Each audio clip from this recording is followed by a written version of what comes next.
Nagkasundo ng animal rights group na Cebu South Dog Club at ang lalaking nakapatay sa 3 aso sa Talisay, Cebu matapos buhusan ng asido ang mga ito. Humingi na ng tawad ang lalaki at nangakong hindi na uulitin ang kanyang ginawa. Balitang hatid ni Bex May Humawas ng GMA Cebu, exclusive.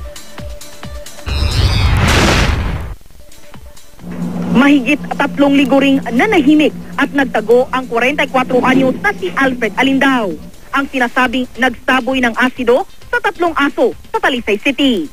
Ako si Alfred Alindao. Ako mangayo ko ninyo o humarap siya sa GMA News. Humingi siya ng tawad sa nagawa. Inamin ni Alindao, nagkulang siya sa kaalaman sa bata, lalo na kaugnay sa animal cruelty. Kaya panawagan niya, sana'y maunawaan ng tao ang kanyang nagawa.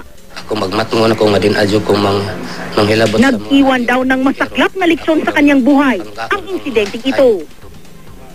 Ang animal rights group na Cebu South Dog Club ang unang nagbunyag ng kalunos-lunos na pagkamatay ng 3 aso sa Barangay Muhon, Talisay City. Matapos masabuyan ng asido, nasunog ang balat ng mga aso at nalusaw maging ang kanilang laman hanggang lumabas ang mga buto. Sa isang sinumpaang salaysay, sinabi na dati ni Alindao na inatake siya ng mga aso kaya niya sinabuyan ng asido. Ngayon lang daw siya lumantad sa publiko dahil sa takot na mabilanggo. Pero matapos makipag-ayos sa Cebu South Dog Club, nangako siyang tutulungan ang grupo sa advocacy nito laban sa animal cruelty kapalit ng hindi pagsampa ng kaso sa kanya. Nangako rin ang mga magulang ni Alindao at ang kapitan ng Barangay Muhon na matulungan si Alindao na ipakalat sa publiko ang pagpapahalaga sa mga hayop. Among i-aware ang mga tao na dili na gyud magbuhat sa o pagdagmar sa mga hayop labi na mga ero niya.